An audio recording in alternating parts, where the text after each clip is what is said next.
For the upcoming right-hander, brake 30 meters later and ease off the pressure.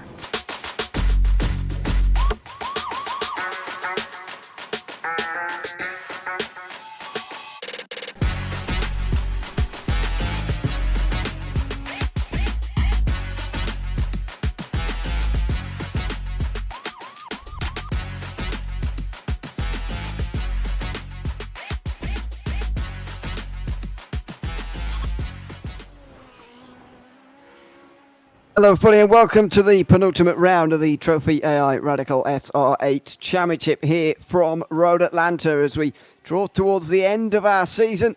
We have still got a couple of rounds to go as we end this very difficult mid-part of the season with some very difficult circuits contained within it, starting at VIR at the start of April. We've been to Rudskogen, Snetterton and Road Atlanta as well over the course of this time period in the SR8 Championship.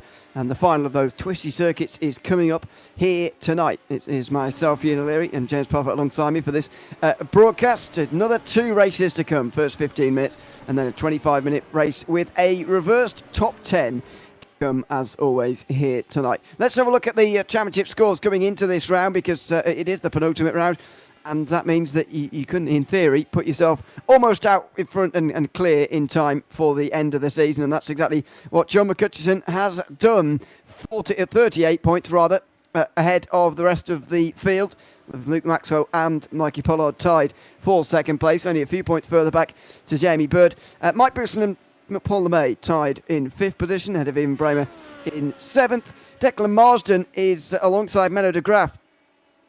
As far as the AM points go, it's going to be very close for the remainder of the season. Same with David Royston as well, who's not that far away in terms of the points down towards the bottom end. As you go further down, you start to get to drivers who unfortunately haven't been here for all of the rounds this season. So it is time for Road Atlanta here, James. I mean, it's one of those circuits that I think most people do enjoy driving around, actually. I remember it was the first track that was used by the new SR10 when it was released in the official schedule. It was the very first car used in that car. First track rather used in that car, and so we're back again here now again as well. Hopefully it produces the good racing that we're promised, because as I say, I think a lot of the drivers are very much looking forward to this round purely because they enjoy this circuit. Yeah, they do. Road Atlanta is a circuit everybody loves, right? Let's be real about it. There isn't one opportunity where people don't like this circuit. You know, Petit Le Mans, it's here. It's pretty much been on every iRacing schedule I can think of over this period of time. And I don't think this is going to be any different. I think these guys are going to have great fun here as well. 14 cars out on track, as whether or not Josh Reed does make it out. And a mix of pro and AMs, obviously pros in orange, AMs in turquoise blue. So we'll see how they get on. But I'm going to find this quite interesting. I think the draft's going to be strong from turn 7 down to 10A, down into the chicane where they are now. I think that's going to be one of the major overtakes. Watching the run out of 3, going through 4 down the hill is going to be interesting. And of course, don't forget, we've got that fateful curb at turn 5, where basically you either take all of it or you take none of it. If you go and try and half it, well, you could be in trouble and you could end up going round, because I've seen it claim loads of people before. I'd imagine we are going to see some incidents through turn 5, as we so often do in Road Atlanta. John McCutcheon just gone a little bit quicker there at the front of the field. 14.8 should be enough for pole. Bouson's just joined him though, up on the front row. That's a good start from him in the session. Menno de Graaf is up on the pole for the AMs at the moment, ahead of Gertjan Polman, who's got a good lap in there. Declan Marsden's just moved up to 3rd as well, just ahead of Stefan Mellis with 30 seconds to go. That looks like it's going to be it. It looks like it's going to be Menno de Graaf's pole position ahead of Polman, which I think is a good performance from him. But de Graaf having 4/10 of a second and only just being behind Jamie Bird is a very good performance from him. Yeah, definitely. He's improved this season a lot, and it's great to see Menno doing it. And I think it's imperative that he had to improve, and he has improved. And it's a good job. I think this is sort of stems from probably practice in the off season, and I think that's what Menno's done, and it's great to see. It's been fantastic. We will see how he gets on over the course of this race, because don't forget, we're going to have 4 AMs on the reverse grid. Almost no matter what happens here, at least. So we'll look forward to that a little bit later. For now, though, it is the first race, and this is how they start, with John McCutcheon on the pole ahead of Mike Bousson. They'll take a while to grid up on the front row, that's for sure. Luke Maxwell and Paul LeMay will be on the second row ahead of Paul Crabb and Jamie Bird, who rounds out the pros. Then it is Menno de Graaf, who's in 7th and on pole in the AMs, ahead of Gert-Jan Polman. Declan Marsden is in 9th place overall, ahead of Stefan Mellis, with Michael LeMay and Peter Zoldos on row 6, ahead of Damien G. And Josh Reed, who, as you said earlier, didn't set a qualifying lap here. Hopefully he will race this time around, but we will find out. There is the predictable sight at the front of the field. The front two, in fact the front three on this occasion, all not having readied up just yet. We know John McCutcheon and Mike Bousson like to make us wait, and we know that McCutcheon is going to be big favourite for this race now, especially when you consider the advantage he had in qualifying over the rest of the field. Yeah, it seems to be a team radline thing. They grid up right near the end of gridding, which, you know, is their prerogative. They do whatever they like, to be blatantly honest with you. But, yeah, it is a continual thing. They do make us wait here. It's going to be interesting to see how these guys work together, whether or not they are, because generally we don't have team stand-ins, so they can go and race each other. But it'll be interesting to see how these guys get on. Looks like we're just about ready, and indeed they are just about ready on the front row, McCutcheon and Bousson. No, well, they are teammates. They don't do team orders or anything, so it's going to be a racing towards turn one between the two of them. The green flag waves here at Road Atlanta, and the first of two races in the Trophi.Ai Radical SR8 Championship is underway, and it is the two teammates who go single file this time in towards 1 and 2. McCutcheon ahead of Bousson pretty comfortably over the top of the hill for the first time. It's a very clean start all the way down the field, single file all the way down as they come down the hill for the very first time. Yeah, McCutcheon got out in front here. It's going to be here whether or not they're going to be able to muster all get through on this corner. It looks like they all have here. Everybody looks like he's going to be making his way through, and no real dramas for anybody. Even back here with Damien G and Peter Zoldos, everybody was through and done. Gert-Jan Polman was running alongside Menno de Graaf. He's now got Declan Marsden tucked in behind him as well through turn 7, but it's going to be this run to 10. Who's going to be able to get through?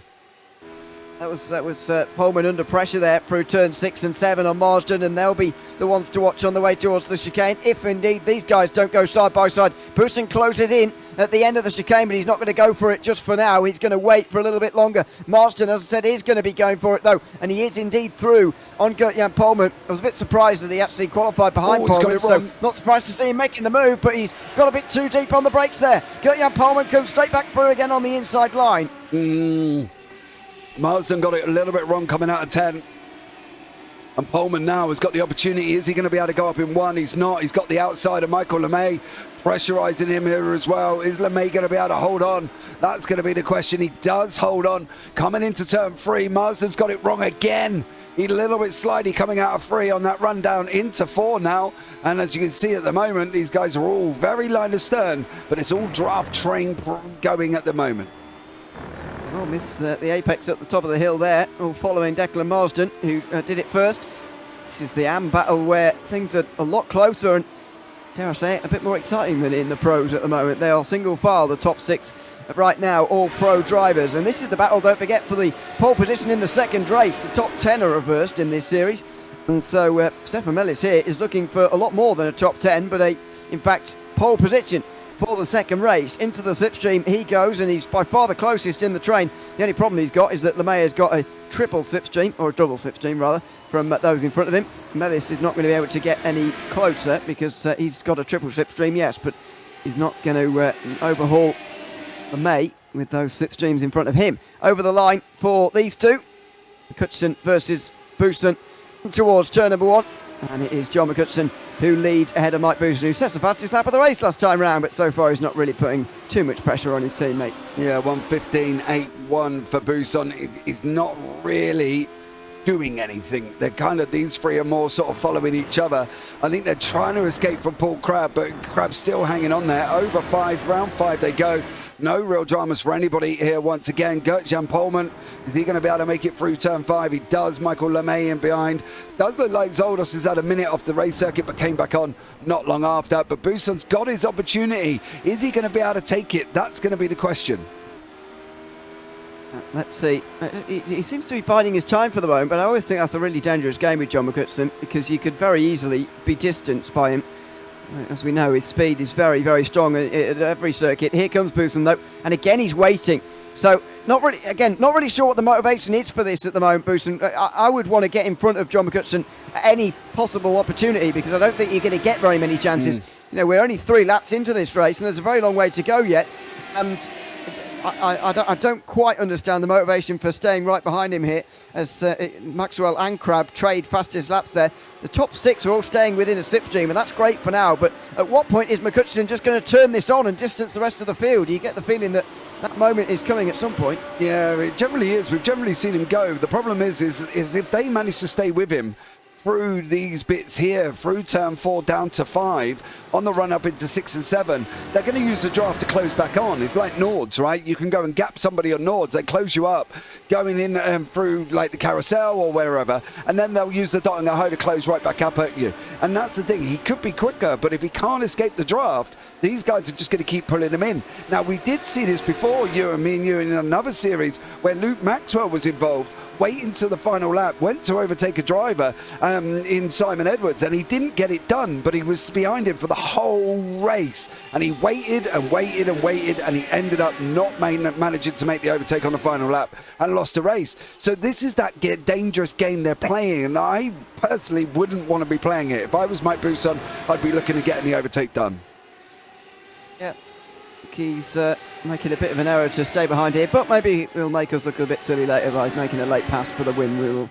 We will find out as they go through the first 5 minutes, first 4 laps, and so it is going to be a 12-lap race, as you'd expect, with a very short lap round here. You get dizzy around this circuit pretty quickly. It's a very, very short circuit indeed, as Crab gets it a little bit wrong there over the top of the hill. He was almost too close to Maxwell there to see where he was going there, as he worked his way over the top of the hill and back down the other side. He's going to have to get back into line somehow and out of the turn 5. He's going to get closer again. 3/10 of a second just behind Maxwell here. Now through the right-hander. That's a little bit wide. So now he gets on the brakes for turn 7. Onto the power. Some better run from all of the others actually, although Crab is closest to Maxwell. Closer to Maxwell than anybody else is to anybody else, if that makes any sense, as they go down the back straight. McCutcheon breaking the slipstream and Busen purposely not following. So even more puzzling things happening now. Busen not even wanting to not wanting to overtake, not even wanting to use the slipstream on the way down to the chicane that time. Yeah, I wonder if he just ended up getting too close. I do wonder if that's the problem. You can see Jamie Bird and Paul LeMay have just swapped places. Stefan Mellis closing in on Michael LeMay. It's been interesting actually because Stefan's been messaging me on a weekly basis. As you know, you're normally alongside Biggles for this, and he's been messaging me going, "Oh, you're missing some great racing. You're missing great racing. I'm there. You're missing great racing." Bless him on that one. So he's been updating me regularly, weekly, on what's been going on. And I think this is the thing. We're now at Road Atlanta, and generally we do see great racing, Ewan, and that's the thing. And I think this is not going to be any different. You know, we've been in races before where they've swapped every single lap, back and forwards, back and forwards, back and forwards. And at the moment, these front 3 or front 4, because they're starting to gap LeMay, who obviously was battling Bird, they're not really swapping about. I don't know if Buson is chancing that last lap thing or what, but at the moment, he's had plenty of opportunities to make the move. Yeah, and by the way, he's right, by the way, we have had some fantastic racing this season. The highlight certainly is Monza. I don't think many people will dispute that. The Monza historic round was absolutely brilliant to watch. The high banks and the just normal Monza racing to add on to that as well was very exciting indeed. But some of the other circuits as well, we've had good racing. I even enjoyed Rudskogen. No. Can you believe it? I even watched Monza as well. I finished the vlog. Oh, Crab! Oh, sorry, Luke. Lost it there. Paul Crab went through. They're now going to get gapped to the front 2. And unfortunately for Luke Maxwell, a little bit squirrely up through 3. Loses that position to Paul Crab coming down to 4 and 5. It's now going to be the front 2. And if Luke's not careful, LeMay's going to come and catch her. Oh, no, he's not. Turn 5. Ooh. Oh, he manages to hold on.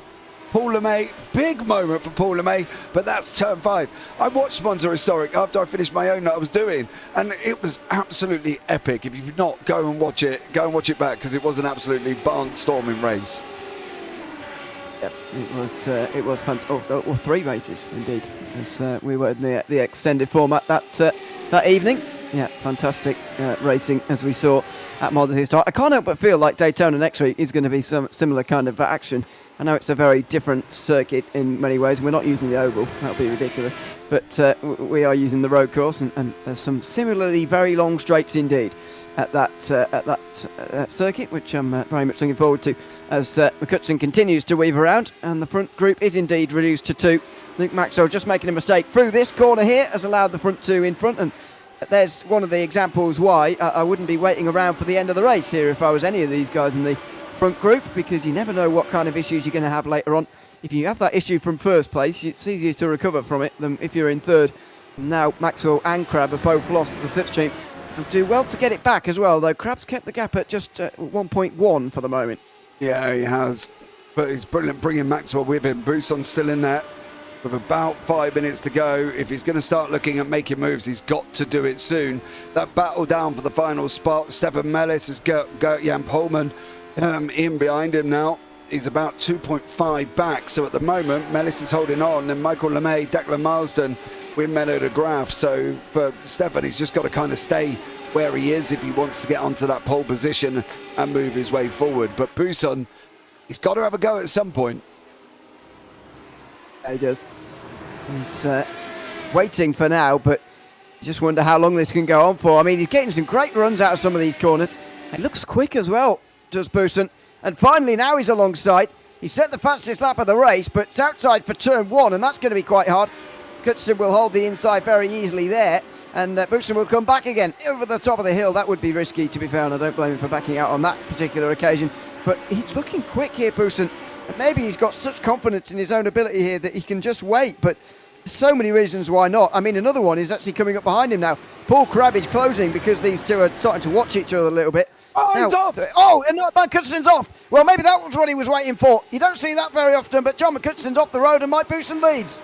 Oh, he's made a mistake through 5. We've seen that with him and Paul LeMay. Paul LeMay got away with it, but it's now on Bousson. He's now got to use some of that pace he's had and try and break this draft going into the last we got 4 minutes here. But it's going to be hard for him because this draft is so strong. As you say, Crab is coming back. Maxwell's coming back. LeMay's not overly far away either. So this could go back to a 6-car fight coming into this final few laps. But at the moment, John McHutchison, big mistake, loses the lead. Wow. Mike Bousson now leads with 3 laps to go.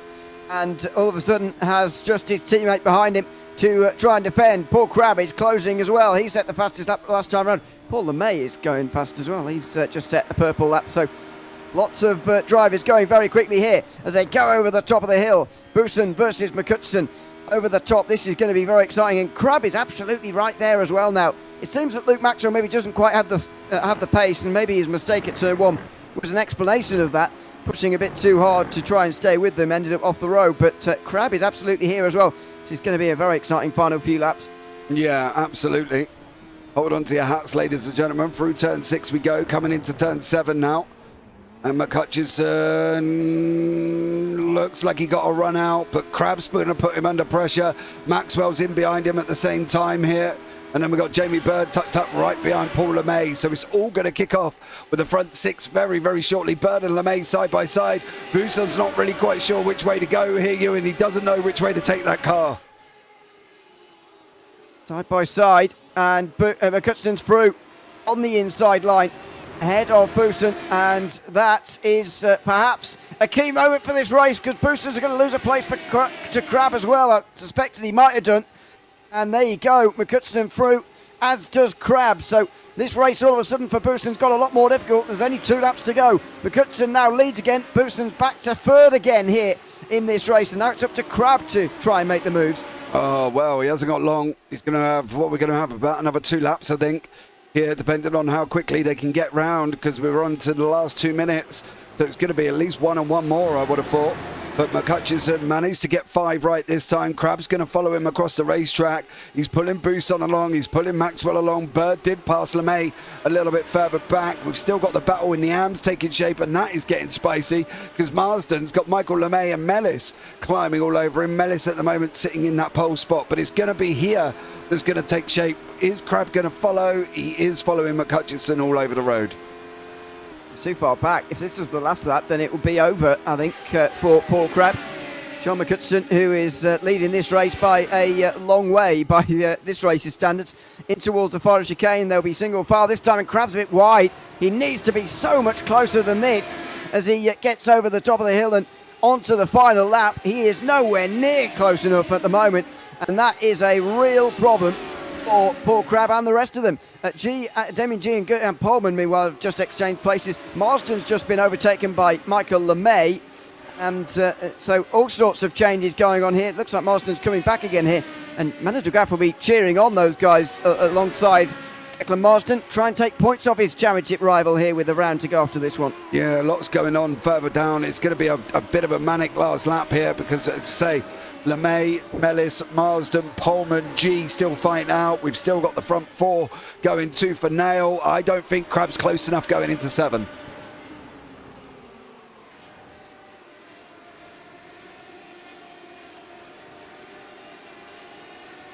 We wait and see here. Mr. O'Leary come back again. Oh, hold on. We are waiting to see if we may have just lost Ewan. But at the moment, it's Crab and Buson side by side. They're going to take this down to the line at this moment in time. Are they going to be able to get this done? McCutcheon's there going into 10. It's going to be too wide by Crab. It's going to be too wide with Buson. Maxwell's going to be in there. Is this going to be a 3 wide scenario going down to the line? I think it's John McCutcheon's going to wrap the win up. Paul Crab's going to grab second. Buson 3rd. Maxwell 4th. Great job from them. Paul LeMay with Jamie Bird. Bird got it. What's going on further back? Michael LeMay here as well. We've got Stefan Mellis tucked in behind, but it's Manu de Graaf wrapping up the win in the AMs. And we're going to see how it goes on here. And a great job from all of these guys. I believe we have got Mr. O'Leary back in the booth again. Ewan, are you back, sir? I am. I hope so. I don't know what happened there at all, but at a very inopportune moment, disconnected. So yeah, don't know what that was all about, but anyway, I should be back now. Although yeah, I still can't get the stream to come back again, which is a little bit odd. But anyway, yeah, exactly what you'd expect from Road Atlanta, and I can only imagine the second race is going to be more of the same. So race 2 coming up very shortly here in the Trophy Radical SR8 Championship here from Road Atlanta. After a great finish to race number 1, it's time for the reverse grid. And as we've mentioned in the previous race, those AM drivers towards the back end of the top 10 battling over those positions because they mean so much for this second race. It's going to be an AM first 2 rows, as we'll see in a moment. And when we get the grid starting to load in for race number 2, while the checker flag waves here at Road Atlanta for the end of warm-up. Just a 5-minute session that most drivers haven't seemed to bother with. Manu de Graaf and Gert-Jan Polman seem to be the only drivers who have gone out, and that's fine. So there's the results from race 1 effectively on the left-hand side, but they're going to grid up with a reversed top 10 here, and it's going to put those top names like John McCutcheon towards the back end here in 10th place for the start of race 2. Yeah, it's going to be quite interesting because we're going to have John McCutcheon, Paul Crab and Luke Maxwell at the back. It's going to be interesting to see how they're going to be handling this one with the likes of some of the AMs in front of them, of course. You know, it's going to be Manu de Graaf, Stefan Mellis all in front of these guys, and I think it's going to make it quite interesting to see how they cope with it. It's going to be very interesting, but we know from race number 1, anything can happen. Here we go. Oh, and someone's not got off the line. Michael LeMay, I think that is, has not got off the line at all there off the start of race number 2. And he's gone straight to the back in towards turn number 1. Declan Marsden putting the pressure on Stefan Mellis immediately, as you'd expect from those two. but it is absolutely a dreadful start for Michael LeMay. And Mellis has gone off as well over the top of the hill. He just goes a little bit wide, and that allows Declan Marsden through into the lead of this race. And Mellis is going to slip down to third here as they run down the S's for the first time. Yeah, you can see it was a great start from Mellis. He initially got over Declan Marsden. They were on the front two on the grid, but then unfortunately Mellis's error going into turn 3 has left him in a rather sticky situation.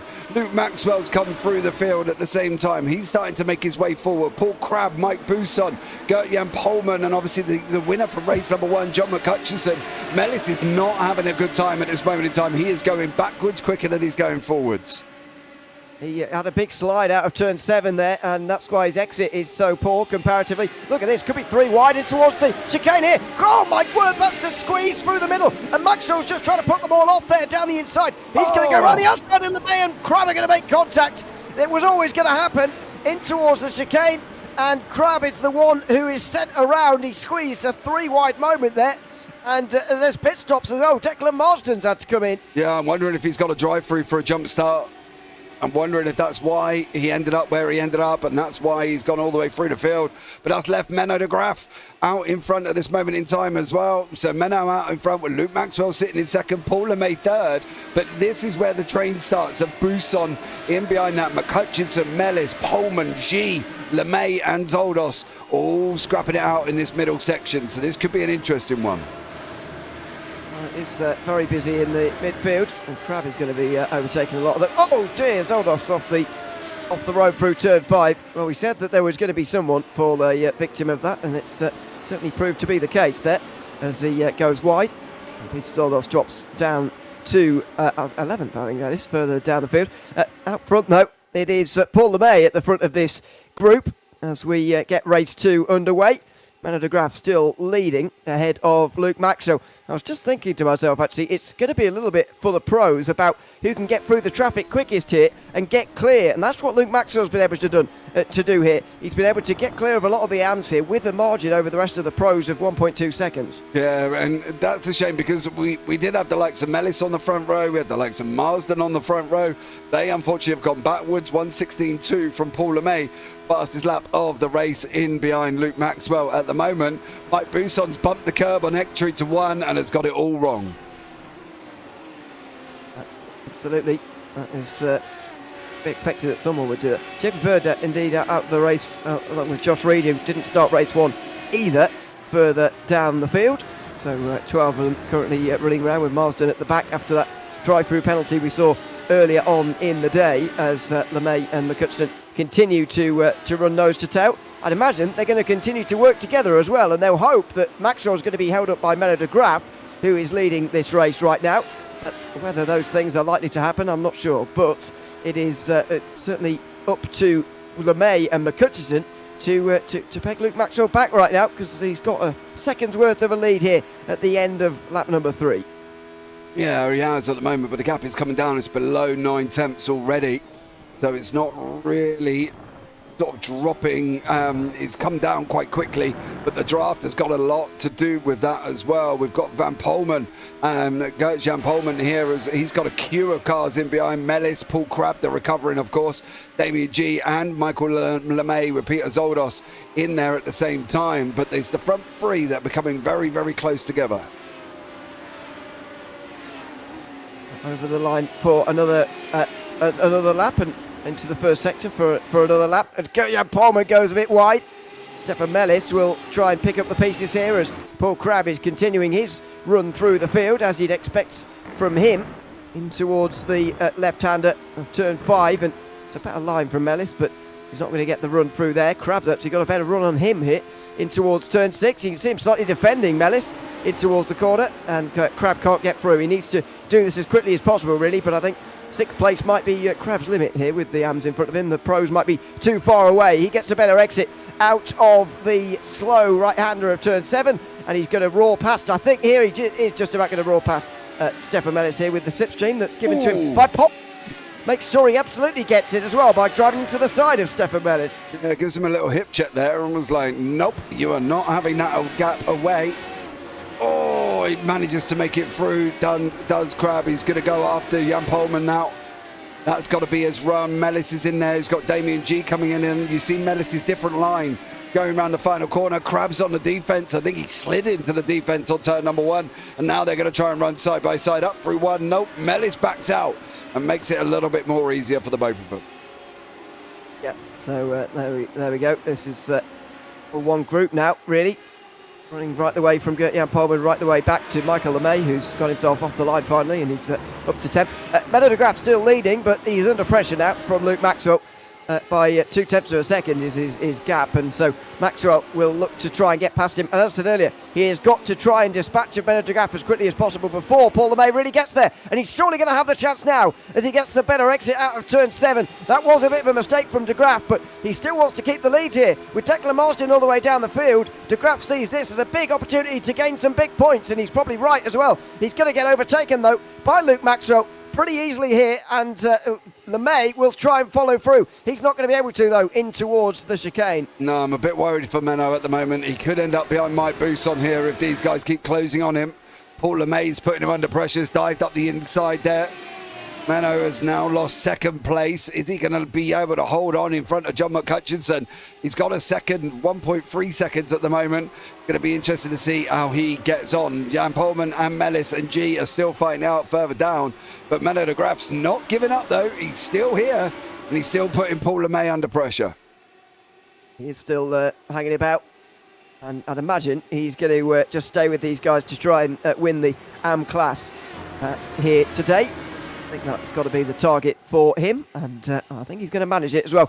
John McCutcheon is involved in the group now as well, but whether he can stay with them while de Graaf is in front of him is going to be another story. It might be a showdown between Maxwell and LeMay here for the win, but we'll find out as they work their way out of turn 7 now and up to the long back straight again. It is going to be LeMay too far back this time round, and there might be a bit of waiting here as well. While they know they can put McCutcheon at bay, they might well just work together, if you like, to try and make this a head-to-head showdown between the two of them, rather than inviting John McCutcheon to fight it out with them as well.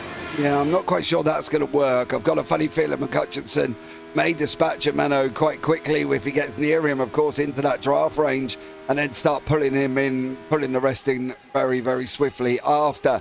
Crab has managed to get ahead of the Jan Polman and Mellis battle with G in behind. He's got Michael LeMay, who caused a little bit of carnage at the beginning. Got to be honest, partly due to the fact he didn't actually go anywhere. So for Michael LeMay, he manages to get it off the line, but by the looks of it, he got it off the line at the sort of third attempt here. It was quite remarkable avoidance from everybody. I'm not sure who was directly behind him, actually, but it was good avoidance from everybody to just skip around him there and manage to get past. It was good avoidance, and in the end, Michael LeMay is now settling in 10th place. Further up in front of this group, by the way, Paul Crab has just overtaken Gert-Jan Polman, and so that group is now from 6th place on the way backwards, but you'd imagine Paul Crab is going to stretch out that advantage now as LeMay gets close to Luke Maxwell. Are they going to work together, or is there going to be a battle? Well, it's the latter, as LeMay goes down the inside. He was, of course, involved in that contact with Paul Crab when he went 3 wide earlier on in the race in towards that chicane, but now it's just 2 wide. He can't get through. Menno de Graaf gets close. That allows John McCutcheon through as well. And with 9 minutes gone, 16 still to go, it is between these 3 for the race win, you'd imagine. LeMay goes down the inside of Maxwell and gets through on the inside line. Here comes McCutcheon as well, up over the top of the hill. He can't get through quite, and so it is LeMay now who leads ahead of Maxwell, and then McCutcheon, who's still in 3rd. Yeah, as expected. I did say he will clear clear de Graaf quite quickly and pull these guys in, and he's doing just that at the moment. He's now sat in 3rd place. He's got Maxwell in his sights. He's got Paul LeMay in his sights. He's now about staying in the draft. And of course, we know how strong it's going to be, especially with the fact he's going to have a double draft coming down this straight. So we'll just watch and see his closing speed here, see what sort of speeds he's getting up to as well. Yeah, let's have a look here. The double slipstream. You'd imagine McCutcheon's going to be roaring his way past here because Maxwell's not that close to LeMay, who's weaving around to try and prevent him getting the slipstream as well. This is really helping John McCutcheon now as he comes down in towards the chicane. I think he's just backing out of it as he sees 2 in front of him.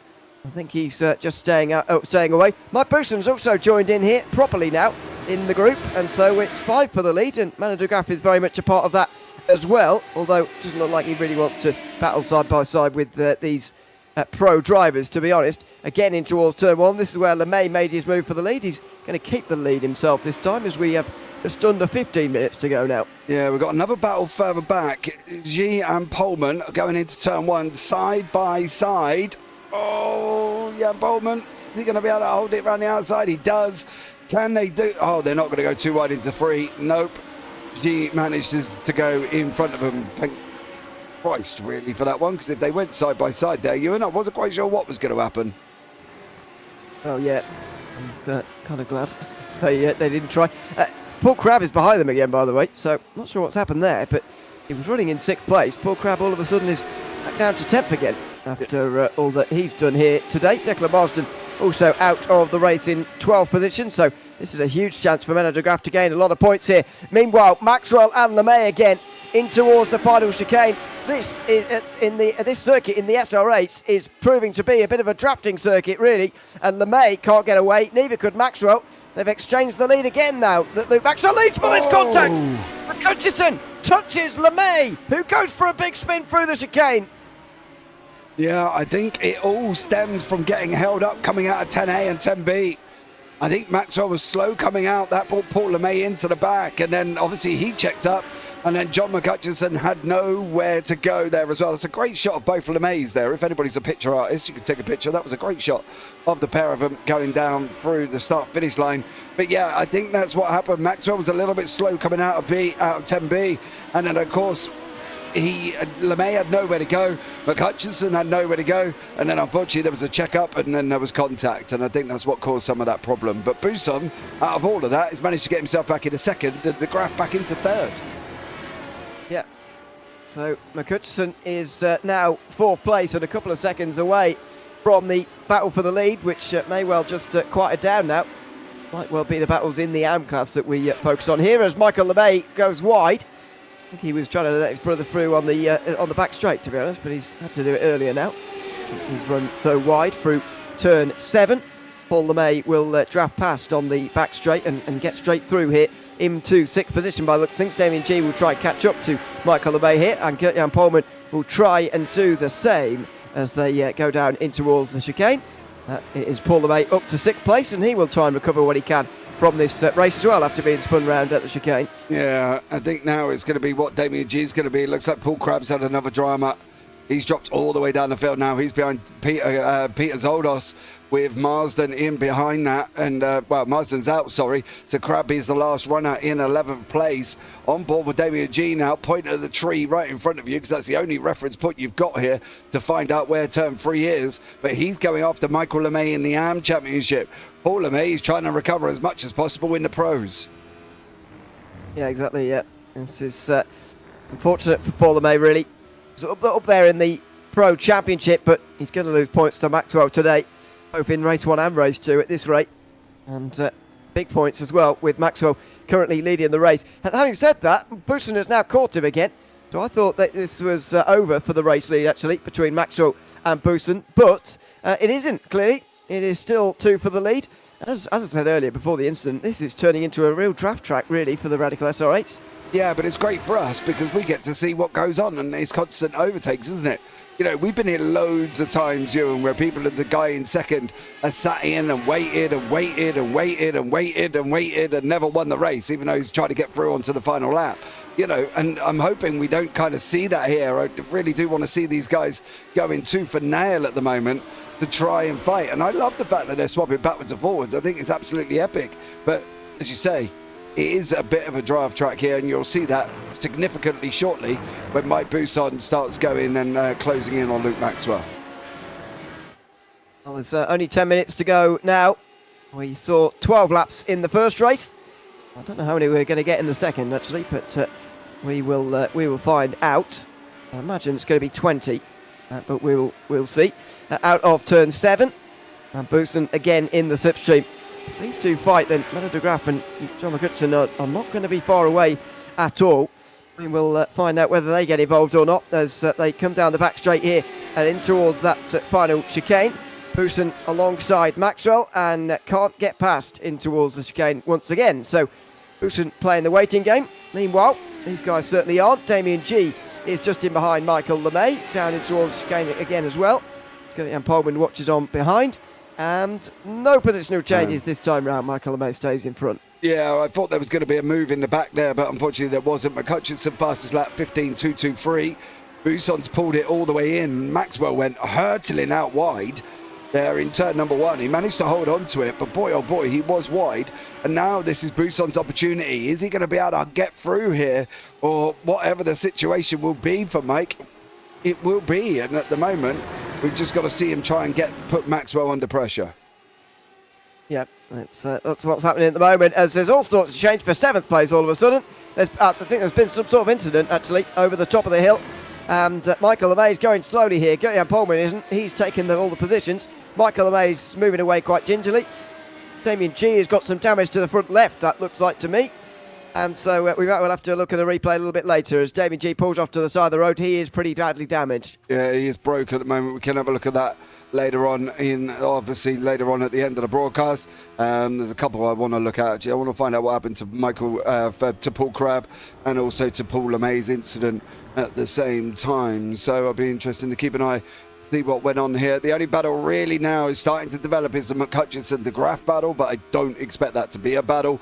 And then of course we've got Bousson and also Maxwell fighting it out here again. McCutcheon fastest lap again, 15.113.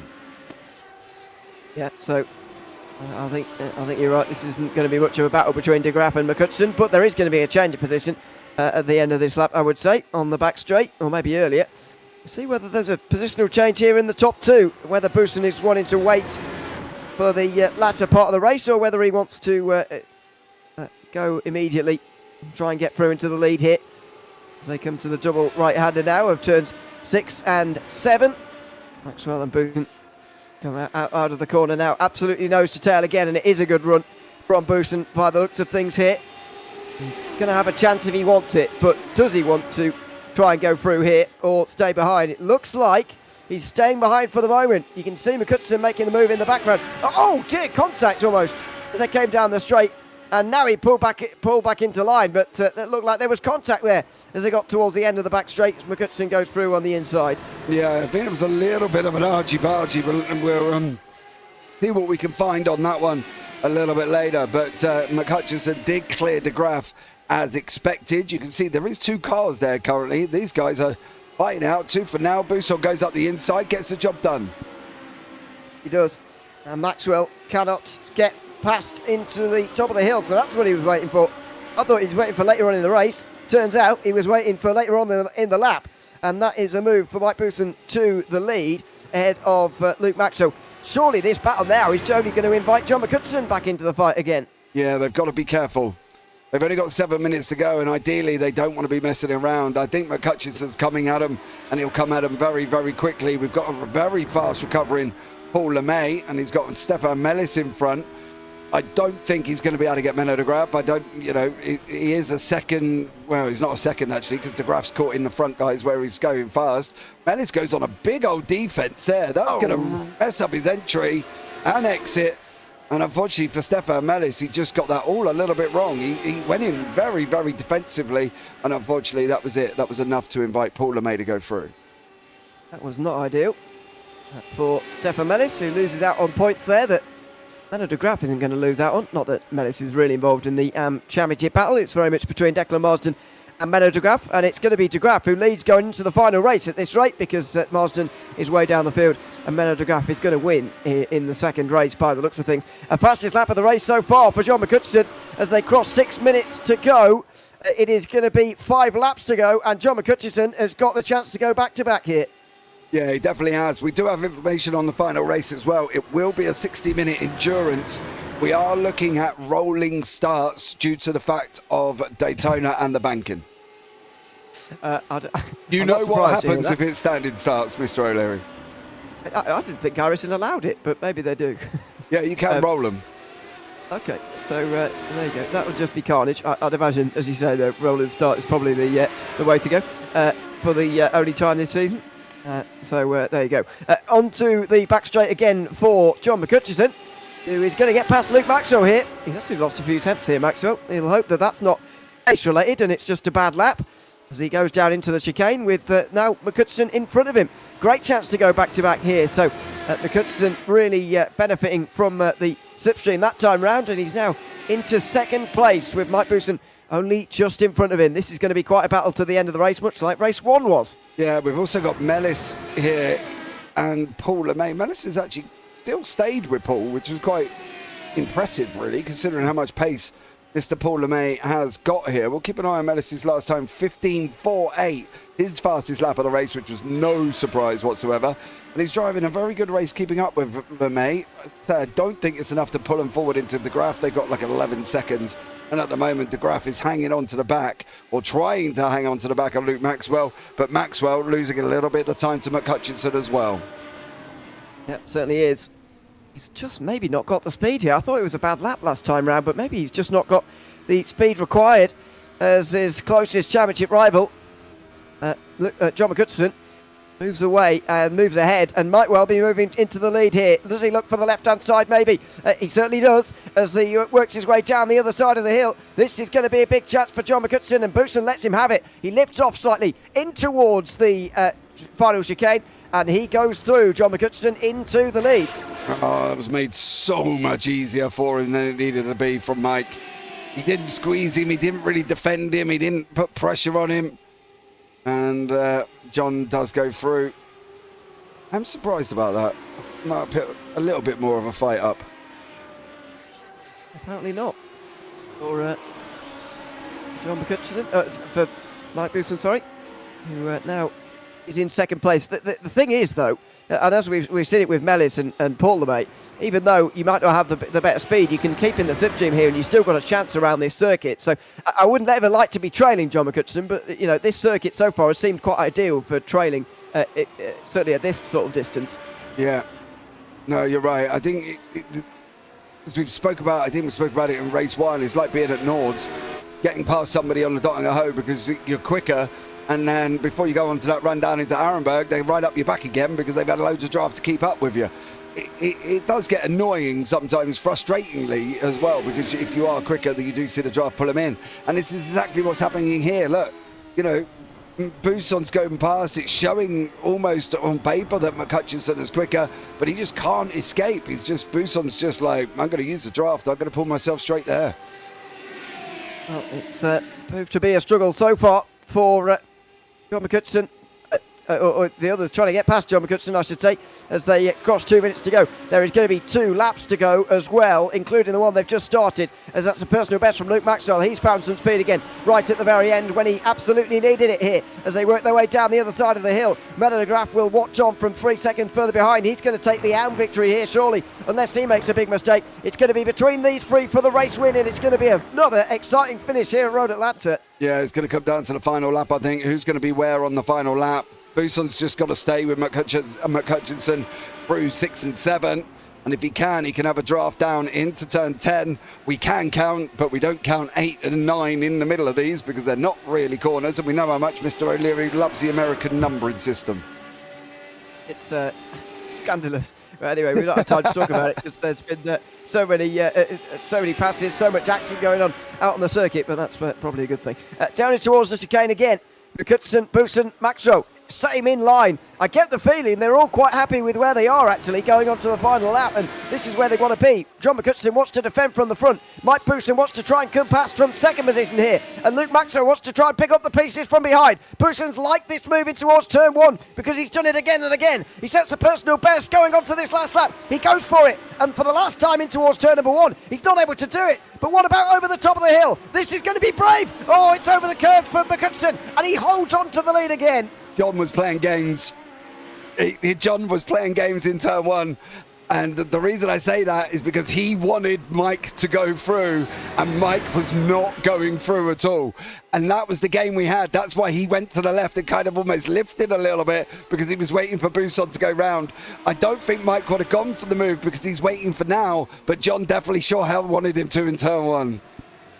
Out of the most important corner on this racetrack, John McCutcheon has got one last defensive manoeuvre to do the double again here at Road Atlanta, and Boussen's barely following him here in terms of slipstream. Does he want to just get up right behind him at the very end here, or does he want that run to the line? I'm not sure. He's too far back at the moment, I feel, as he looks to the inside. John McCutcheon, all he had to do there was defend, and that was one of the easier defences he's had to put up this season. Out of the final corner, Boussen's got a good run here. He's going to get the slipstream. Is he going to get the inside? It's going to be really hard around the outside, and John McCutcheon's going to do the double here at Road Atlanta. Mike Boussen couldn't quite get past. He would have felt that it might have been over as soon as he couldn't get through into turn one that time round, as in the background, Menno de Graaf takes a comfortable victory here in race 2.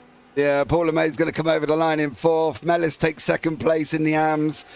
And Michael LeMay, he grabbed 3rd. I'm going to have a look back on how he got past Gert-Jan Polman, because Polman was in front of him coming in, to the point of where I even wrote it down on my little bit of sheet of paper, and it turns out he wasn't. And then Peter Zoldos is going to come over the line as well. Do you think that Mike would have gone for that? Do you think? I think he got 6 and 7 wrong, and I think he wasn't just close enough there. A very puzzling one, really. I think he could have made more of a go of that, to be honest with you. I think he absolutely could have been a bit more aggressive, but you know, he doesn't want to crash into John McCutcheon after all, and I certainly understand that. But yeah, a finish in the end that goes the way of John McCutcheon. It is going to be 75 thousandths of a second at the line in the end, ahead of Boussen. Then it is going to be Luke Maxwell in 3rd, who couldn't really do anything from that position. Menno de Graaf wins in the AM class at Paul LeMay, who gets to the top 5 at least after his trials and tribulations. Stefan Mellis and Michael LeMay were on the AM podium ahead of Gert-Jan Polman. Paul Crabb, and he recovered to 9th in the end after multiple issues. Peter Zoldos was the last driver to finish. Demi G, Declan Marsden didn't, and Jamie Bird and Josh Reed didn't start that final race. So let's have a look back at some of the incidents that we weren't able to have a look at back at throughout the race, starting with Michael LeMay not going anywhere on the start.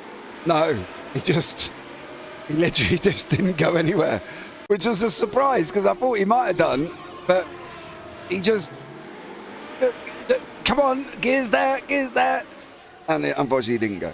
So yeah, that's what happened to Michael LeMay at the beginning. I'm going to have a look at what put Declan Marsden into pit lane as well, because he had some form of dramas throughout. So he started off by running over the grass, and then he did something not a lot longer. Oh, turn 3. Oh, bang. Unfortunately for Declan Marsden, not good. Now, this was the Paul LeMay, John McCutcheon incident. So, oh, no, I'm going to go back a little. Excuse me while I go back in reverse here. I think it starts earlier on. Now, you can see he comes in. Luke's very tight. There's a little bit of a checkup coming up here. You can see from Luke, he's trying to pull it back onto the racing line. And by that point, LeMay's already offline because he's had to take the curb. And then John goes and gives him a bump up the bum. Yeah, it's a classic getting the rear wheels off the ground and spinning the LeMay around. The classic concertina effect, really, that John McCutcheon was very much a victim of there. And, well, you can say LeMay was the rear victim there, but anyway, there's the contact through that part. Paul Crabb had a couple of problems. This was the second of them. He had some sort of technical problem there. He had to put it in reverse and then get back going again. Not sure quite what happened there at all, really, for him, but that lost him a couple of places in the end. There was the LeMay incident. That was what I was looking for. After all this, LeMay still finished on the podium. Yeah, because he got away without damage, but unfortunately watched Damien G steering straight away, and G ended up copping it there, and then he had damage on his steering. Watch, he hits the tyre barrier, and then that bent the steering, where Michael LeMay got away with it to the point of where, well, he slightly left hand down, but nothing major for Michael LeMay. So they managed to get away with that one right at the end. This is the one I really wanted to catch. I want to know how Polman made a mistake. That could explain that. I'm going to go back because I want to find out what happened to Gert here. Bumped the curb, didn't he? Boink. In 3. And then got a lock up, and that allowed him through. But that was it. It wasn't bad at all, to be fair. No, not bad. in terms of incidents throughout, but especially for Road Atlanta's standards as well. But it's John McCutcheon who wins back-to-back once again. I have a feeling he's going to be favourite next week when we go to Daytona for our endurance round, and he's certainly going to be favourite to hold on to the title from the position he currently finds himself in.